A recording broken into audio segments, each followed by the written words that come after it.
Hello dear pharma student, GDC classes में एक बार फिर से आप सभी का स्वागत है। आज हम लोग स्टडी करने वाले हैं नॉमेनक्लेचर ऑफ हेट्रोसाइक्लिक कंपाउंड। इससे पहले हम लोग हेट्रोसाइक्लिक कंपाउंड क्या है उसको देख लिए हैं, इसका क्लासिफिकेशन क्या है और रिंग साइज के अकॉर्डिंग उसका सफिक्स में जो जुड़ता है उसके हिसाब से उसका नॉमेनक्लेचर क्या होना चाहिए वो भी हम देख चुके हैं। आज क्या कर रहे हैं, हेट्रोसाइक्लिक कंपाउंड का नॉमेनक्लेचर, जिसमें क्या है रिंग साइज है, लेकिन रिंग साइज में अगर नाइट्रोजन प्रेजेंट है, नाइट्रोजन कंटेनिंग है, तो उस कंडीशन पे सैचुरेटेड और अनसैचुरेटेड का नेम कैसे होगा। उसी तरीके से जिसमें नाइट्रोजन प्रेजेंट नहीं रहेगा, विदाउट नाइट्रोजन कंटेनिंग कंपाउंड में सैचुरेटेड अनसैचुरेटेड में उसका नेमिंग क्या होगा उसको हम लोग देखने वाले हैं। हेट्रोसाइक्लिक कंपाउंड किसको बोलेंगे, होमोसाइक्लिक कंपाउंड क्या होता है, जैसे कि कार्बन कार्बन का अगर एक साइकिल बना है तो उसको बोलेंगे, उसको क्या बोलते हैं हम लोग, होमोसाइक्लिक बोलते हैं। उसी कार्बन कार्बन के बीच में एक नाइट्रोजन कंपाउंड आ गया तो क्या हुआ, वो कार्बन से अलग है इसलिए वो बाहर का है, तो क्या हो गया, वो हेट्रो एटम्स हो गया, तो उसको बोलते हैं हम लोग हेट्रोसाइक्लिक कंपाउंड्स। तो स्टार्ट करते हैं रिंग साइज के अकॉर्डिंग। रिंग साइज के अकॉर्डिंग अगर 3 रिंग, ठीक है, पहले एक एक बार जो हम लोग रिंग साइज है उसमें क्या सफिक्स लगता है उसको एक एक बार देख लेते हैं। 3 के लिए आपका लगता है ईर, 4 के लिए लगता है इट, 5 के लिए लगता है ऑल, 6 के लिए लगता है इन, 7 के लिए लगता है इफ। 7 को कैसे याद रखना था, हेप से याद रखना था, तो हेप में एच को हटा दिए, ईपी हो गया। ऑक्ट से याद रखना था, इसको ऑक्ट होता है ना, उसमें से ऑक को करना है नोनिन का, ऑन को याद रखना है डेकेन का, इक को याद रखना है। इस तरीके से आप बहुत अच्छे तरीके से रिंग साइज का जो सफिक्स लगता है वो क्या है उसको आपको पता चल जाएगा। अब देखते हैं रिंग्स कंटेनिंग नाइट्रोजन, ठीक है, जिसमें नाइट्रोजन प्रेजेंट रहेगा तो उसके अकॉर्डिंग उसका नाम क्या होगा। ठीक, तो अनसैचुरेटेड, अनसैचुरेटेड मतलब क्या हो जाएगा, अनसैचुरेटेड मतलब होगा जिसमें डबल बॉन्ड या ट्रिपल बॉन्ड प्रेजेंट होगा। सैचुरेटेड मतलब क्या होगा, जिसमें सिर्फ और सिर्फ सिंगल बॉन्ड रहेगा, जिसमें सिर्फ और सिर्फ सिंगल बॉन्ड रहेगा, उसको बोलेंगे हम लोग सैचुरेटेड कंपाउंड। ठीक है, अब इसके अकॉर्डिंग इसका नॉमेनक्लेचर कैसा होना चाहिए उसको देखते हैं हम लोग। नाइट्रोजन कंटेन रहेगा मतलब उसमें नाइट्रोजन प्रेजेंट रहेगा, तो अनसैचुरेटेड में देखिए आप मैक्सिमम INE लगा है सभी जगह पे। यहाँ पे ये ईर हो गया, ईट हो गया, ऑल, इन, इप, ऑक, ऑन, एक, ये आपको पता है, तो फिर आपको सिर्फ इसमें से एक चीज़ याद रखना है, इसमें क्या जुड़ेगा, इन जुड़ेगा, सिर्फ और सिर्फ 4 और 5 को छोड़ के, 4 और 5 साइकिल रिंग को छोड़ के क्या लगेगा, INE लगेगा सभी में। अब देखिए कैसे, ईर में क्या हो गया है, इर प्लस इन, इरिन हो गया है, इन में क्या हो गया है, ई लग गया, इन ही है इसमें। इप में क्या हो गया है, इपिन हो गया है, ओक में ओकिन हो गया है, ऑन में ऑनिन हो गया है, और इक में इकिन हो गया है। ये किसकी बात चल रहा है, अनसैचुरेटेड, जिसमें जिस कंपाउंड में जैसे 6 मेंबर उसमें डबल बॉन्ड रहा तो उस कंडीशन में क्या रहेगा, इन हो गया, 7 में इपिन हो गया, 8 में ओकिन हो गया, जिसमें क्या रहेगा, डबल बॉन्ड या फिर ट्रिपल बॉन्ड होगा। अब सैचुरेटेड वाले पे देखते हैं, ठीक है, सैचुरेटेड की अगर बात करें तो ये सिर्फ और सिर्फ 3, 4, 5 पे ही डिपेंड रहता है, ठीक है, 3, 4, 5 साइकिल रिंग पे ही ये वर्क करेगा। तो क्या हो जाएगा इसमें, कुछ नहीं, अनसैचुरेटेड में क्या है, डबल बॉन्ड आ गया, ठीक है, तो डबल बॉन्ड, अगर सिंगल बॉन्ड रहा आपके पास 3 लकड़ियां हैं उसको सिंगल वो में अरेंज करना है, तो एक लकड़ी यहाँ हुआ, एक लकड़ी यहाँ हुआ, फिर एक आएगा, तो क्या है, लंबा सा लाइन, वो जगह ज़्यादा ले रहा है। डबल और ट्रिपल बॉन्ड की अगर देखें तो उसी लकड़ी को हम एक के ऊपर एक रखेंगे तो वो जगह कम लेगा, तो इसी तरीके से अनसैचुरेटेड में क्या हो गया, वो जगह कम ले रहा है, इसलिए वर्ड्स क्या है, थोड़ा सा कम है। वहीं पे सैचुरेटेड की बात करें तो इसमें क्या हो जाएगा IDINE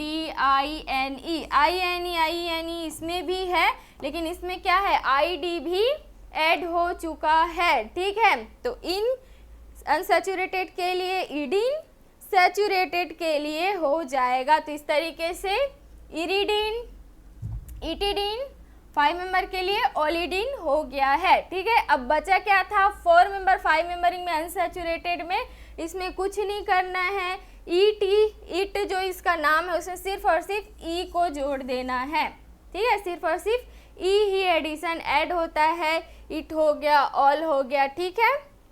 ये यहाँ तक क्लियर है। अब इसका एग्जाम्पल हम लोग देखते हैं, यहाँ से यहाँ तक का, यहाँ पे, ठीक है।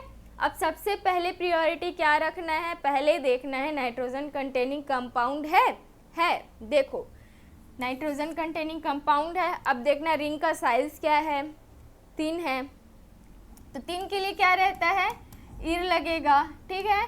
अब देखना है ये सैचुरेटेड है कि अनसैचुरेटेड है, क्या है ये सैचुरेटेड है। क्यों, ये सिंगल बॉन्ड से जुड़ा हुआ है, तो लंबा वाला नाम आ जाएगा IDINE, तो क्या हो जाएगा इरिडीन, ठीक है। इरिडीन हो गया। और नाइट्रोजन को बोलते हैं एजा, तो इससे क्या हो गया पूरा नाम एजिरिडीन, ठीक है। अब बात किस पे चल रहा था, सैचुरेटेड कंपाउंड पे बात चल रहा था। अब दूसरा पॉइंट क्या आया है, ये देखो, ये वाले स्ट्रक्चर को आप देखोगे तो ये भी नाइट्रोजन कंटेनिंग कंपाउंड है, हाँ है, ठीक है। नाइट्रोजन कंटेनिंग कंपाउंड है। कितने मेंबर रिंग है ये, 3 मेंबर रिंग है ये, ठीक है। रिंग का साइज क्या है, 3 है, तो क्या आ जाएगा, ईर आ जाएगा, ठीक। अब देखिए डबल बॉन्ड है, हाँ है, डबल बॉन्ड है इसमें, तो क्या आ जाएगा INE, ठीक है, छोटा नाम INE, तो क्या हो जाएगा इरीन हो जाएगा। और क्या जुड़ जाएगा, नाइट्रोजन को क्या बोलते हैं, एजा बोलते हैं, तो क्या हो गया पूरा एजीरीन हो गया। बहुत ही सिंपल सा है, बस आपको चीज़ों को थोड़ा सा याद करना है। 3 मेंबर रिंग की बात चला तो ईर हो गया, ठीक है। अनसैचुरेटेड था इसलिए इरीन इसका नाम ही था, ठीक। अगर आपको याद ना हो तो जिस फॉर्म में हम बताए हैं आपको वो बहुत अच्छे से याद रखना है। INE यहाँ पे जुड़ेगा ही जुड़ेगा, और यहाँ पे क्या जुड़ेगा IDINE इडीन, और यहाँ पे इन जुड़ने वाला रहता है। अब बात करते हैं रिंग्स कंटेनिंग नो नाइट्रोजन। ऐसा रिंग्स जिसमें नाइट्रोजन प्रेजेंट नहीं रहेगा, उसके जगह पे या फिर ऑक्सीजन, सल्फर, फास्फोरस, सेलेनियम, इन सारे जो एटम्स है वो अटैच रहेगा उस रिंग में। तो उस कंडीशन पे नॉमेनक्लेचर कैसा होना चाहिए उसको देखते हैं। इसमें भी क्या है, अनसैचुरेटेड है, मतलब डबल या फिर ट्रिपल बॉन्ड हो गया, सैचुरेटेड हो गया तो फिर क्या हो गया, ओनली ऑल सिंगल बॉन्ड से अटैच रहेगा, ठीक है। तो अनसैचुरेटेड में वही 3 के लिए ईर ही था, 4 के लिए ईट है, 5 के लिए ऑल ही रहेगा, 6 के लिए इन हो गया, 7 के लिए इप हो गया, 8 के लिए ऑक हो गया, 9 के लिए ऑन हो गया, 10 के लिए इक हो गया है, ठीक। अब देखना इसमें भी एक ट्रिक के फॉर्म में आप बहुत अच्छे से याद रख सकते हैं। अगर हम सैचुरेटेड कंपाउंड की बात करें, ठीक है, तो फिर अगर आप याद करोगे होमोसाइक्लिक में एल्केन, ठीक है, एल्केन क्या होता है, एल्केन में कार्बन कार्बन सिंगल बॉन्ड से ही जुड़ा हुआ रहता है, ठीक है। एल्केन में जो भी कार्बन रहता है वो क्या होता है, सिंगल बॉन्ड से जुड़ा रहता है। तो CH3 CH4 हो गया, इसको क्या बोलेंगे, मेथेन बोलते हैं। तो ANE जुड़ता है, alk plus ANE, meth plus ANE, तो क्या हो जाता है, मेथेन हो जाता है। तो इसी तरीके से ये भी सैचुरेटेड है, सिंगल बॉन्ड है, इसीलिए सब जगह देखिए क्या जुड़ा है, ANE ANE ANE ANE ANE ANE, एन जुड़ा हुआ है सभी जगह पे, ठीक है। इरेन हो गया, इटेन हो गया, ओलेन हो गया, इनेन हो गया, इपेन हो गया, ऑकेन हो गया, ऑनेन हो गया और इकेन हो गया है, ठीक है। सैचुरेटेड की बात हो गया है, एल्केन को याद कर लेना, एल्केन में ANE जुड़ता है, तो इसमें जितने भी है सभी में ANE ही जुड़ेगा।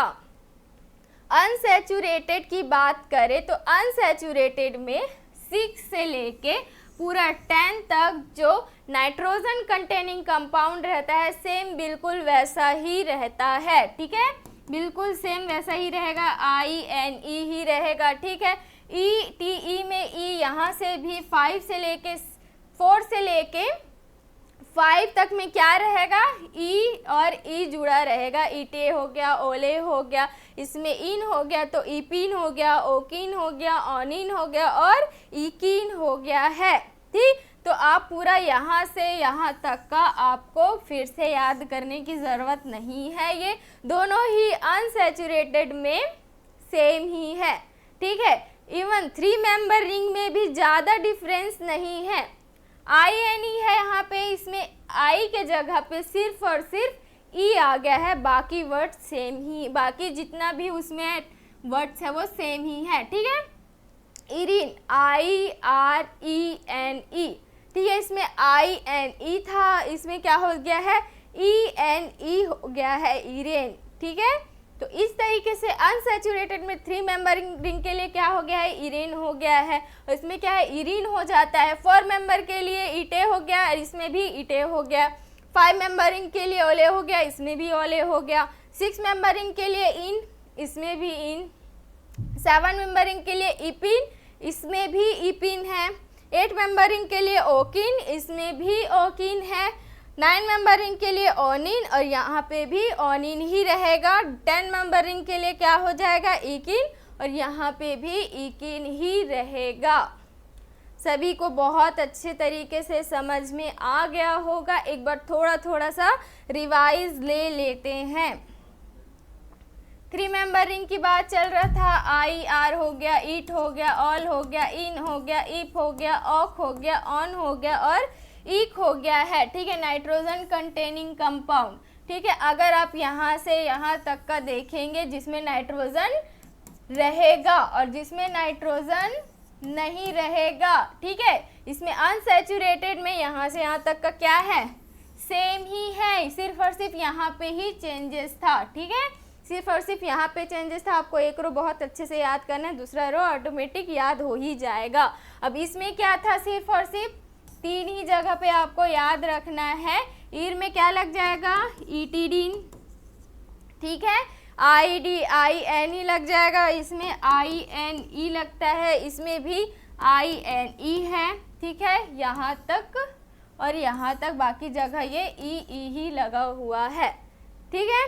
अब इस वाले की बात करें, सैचुरेटेड जिसमें नाइट्रोजन प्रेजेंट नहीं रहेगा तो ANE लगेगा। अब आप बोलेंगे कि मैम यहाँ से यहाँ तक तो खाली ही है। अगर 6 मेंबर रिंग की बात कर दे, 7 मेंबर रिंग की बात कर दे, तब क्या होगा, तब सैचुरेटेड में इस सैचुरेटेड का सेम टू सेम आपको याद करना है। इनेन हो गया, इपेन हो गया, ओकेन हो गया, ओनेन हो गया और डेकेन एकेन हो गया, इकेन हो गया, ठीक, सेम टू सेम आपका यहाँ से यहाँ तक का ही रहेगा। चीज़ों को थोड़ा सा आपको समझना है, फिर आपको बहुत अच्छे से याद हो जाएगा। बहुत ही ज़्यादा इम्पॉर्टेंट है, हर एक एग्ज़ाम, हर एक फार्मा एग्ज़ाम के पॉइंट ऑफ व्यू से बहुत ही ज़्यादा इम्पॉर्टेंट है ये। तो आपको हेट्रोसाइक्लिक कंपाउंड का नॉमेनक्लेचर बहुत अच्छे से याद होना ही चाहिए।